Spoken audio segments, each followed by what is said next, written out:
উনি আমাদের কথা শুনেছেন এবং উনি পদক্ষেপ নেবেন বলেই আমরা আশা করেছিলাম। আমরা জিজ্ঞেস করেছিলাম এই যে গোটা ব্যাপারটা নিয়ে সংবাদ মাধ্যমে লেখালেখি হচ্ছে সেই সম্পর্কে উনি কতটুকু কি জানেন, উনি অবগত কিনা, ওয়াকিবহাল কিনা।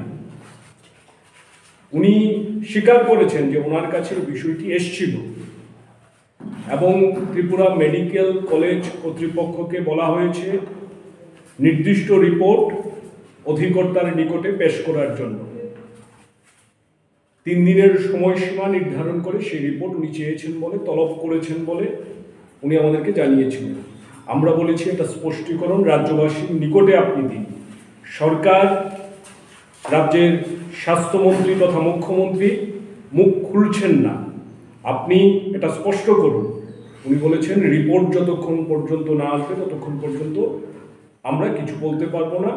রিপোর্ট আমরা যেদিন ডেপুটেশন দিয়েছি 1 মার্চ, পরদিন রিপোর্ট আসবে, ওই দিন উনি কিছু একটা বলতে পারবেন, সেটা উনি বলেছিলেন।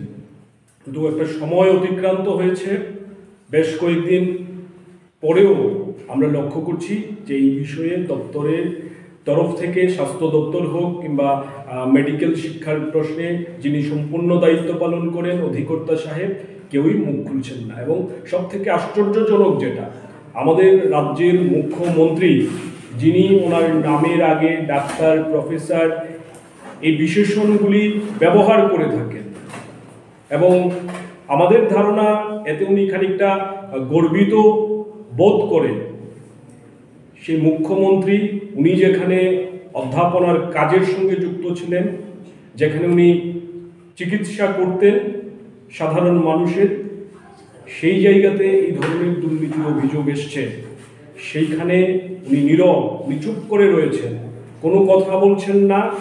উনি কার্যত গান্ধারীর ভূমিকা পালন করছেন, মনে হচ্ছে উনি চোখে কিছুই দেখতে পাচ্ছেন না।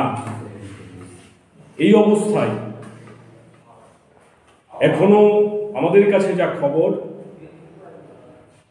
যে অধ্যাপিকার বিরুদ্ধে সরাসরি দুর্নীতির অভিযোগ উঠেছে, ওই অধ্যাপিকা বহাল তবিয়তে রয়েছেন। ওনার বিরুদ্ধে যে অভিযোগ, এই অভিযোগের তদন্ত কতটা হচ্ছে সেটাও স্পষ্ট নয়। এখনো ওনার অ্যাকাউন্ট সমস্ত কিছু লেনদেন হচ্ছে বলেই আমাদের কাছে খবর রয়েছে, আমরা সত্য মিথ্যা জানি না। আমরা চাই রাজ্যের মেডিকেল পড়ুয়া ছাত্রছাত্রীদের ভবিষ্যৎ নিয়ে, জীবন নিয়ে, তাদের পড়াশোনার সুযোগ নিয়ে কোনো ছেলে খেলা চলবে না। দুর্নীতি যখন সারা রাজ্যে জাঁকিয়ে বসেছে, তখন মেডিকেল কলেজ পর্যন্ত সে দুর্নীতি পৌঁছে গেছে। সরকার এই যে অপদার্থ ভূমিকা পালন করছে, নীরব নিথর হয়ে রয়েছে, তার বিরুদ্ধে আমরা সিদ্ধান্ত নিয়েছি।